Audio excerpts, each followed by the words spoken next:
honorables députés, monsieur camarade président SG de centrale syndicale, monsieur les honorables autorités du patronat, camarades syndicalistes, camarades invités, bonjour ou bonsoir. Monsieur le Premier ministre, l'honneur nous est fait aujourd'hui de parler dans cette auguste assemblée d'un secteur qui nous tient à cœur.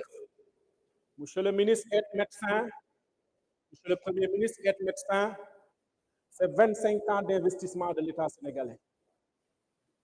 De la première classe CI, cours d'initiation, jusqu'à la spécialisation. L'État du Sénégal investit 25 années pour nous permettre d'être aujourd'hui gynécologue, d'être chirurgien, d'être ophtalmologue, j'en passe.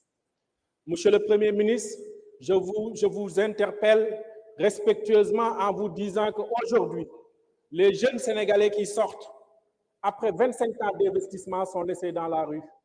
Ils ne sont pas recrutés. Parce que depuis bientôt 4 ans, voire 5 ans, l'État sénégalais a démissionné dans les ressources humaines de la santé. Monsieur le Premier ministre, permettez-moi d'attirer votre attention sur un fait. Dans la gestion de l'État, dans la gestion des ressources humaines de l'État, l'État central prend sur lui-même de prendre en charge les agents de l'éducation nationale. Nos collègues qui sont tous passés sont des agents de l'État.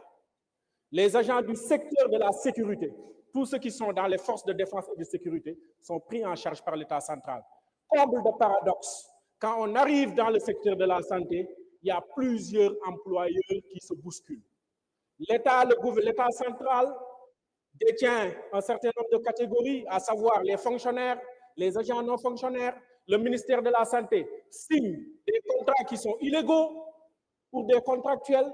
Les structures de santé, à savoir les hôpitaux, les centres de santé, les équipes, les CDS, les comités de développement sanitaire, aussi sont obligés de contractualiser des cadres de la santé. Ce qui fait qu'au niveau de la santé, nous avons une disparité dans le traitement des agents. Et ça pose énormément de problèmes. Si aujourd'hui, monsieur le Premier ministre, nous voulons offrir à ce Sénégal des soins de qualité, avec des ressources humaines formées, de qualité, mais aussi motivées, il faut que l'État puisse revenir sur ça. Et sur cette question, nous sommes confiants en vous interpellant, parce que nous savons que la seule et unique réalité qui compte aujourd'hui, réalité sur laquelle nous devons tous nous battre, c'est d'ensemble comment construire ce Sénégal. Monsieur le ministre des Finances, nous avons dépeint un tableau peu reluisant de la situation des finances publiques. Mais monsieur le Premier ministre, convenez avec moi que si nous voulons relancer l'économie sénégalaise, il nous faut des Sénégalais en bonne santé. Et pour que ces Sénégalais-là puissent être en bonne santé, monsieur le Premier ministre, nous devons, nous tous, ne plus accepter que des agents de santé soient formés par l'État du Sénégal et qu'ils soient laissés à la rue. Deuxième interpellation, monsieur le Premier ministre, si vous me permettez, c'est la question de la gestion du recrutement des agents. J'en reviens parce que aujourd'hui, les populations sont là, elles nous suivent à travers les médias. Allez dans n'importe quelle structure de santé du pays, la file d'attente pour voir un médecin en termes de rendez-vous, elle est longue. La file d'attente pour avoir même ce rendez-vous, elle est longue. Moi, je suis chef de service d'une maternité à Matam depuis 10 ans. J'ai été seul dans cette situation. Pour cause, les jeunes qui sortent ne sont pas recrutés par l'État parce que l'État a démissionné dans les ressources humaines de la santé. Et monsieur le Premier ministre, nous vous interpellons, nous sachons que vous venez d'arriver, ça fait seulement 10 mois, mais il faut qu'on vous dise les vrais problèmes pour qu'avec votre équipe, vous puissiez adresser les vrais problèmes et qu'ensemble, qu'on puisse les réussir. Monsieur le Premier ministre, rapidement, si vous le permettez, la grille indemnitaire appliquée aux agents de la santé, c'est une grosse injustice.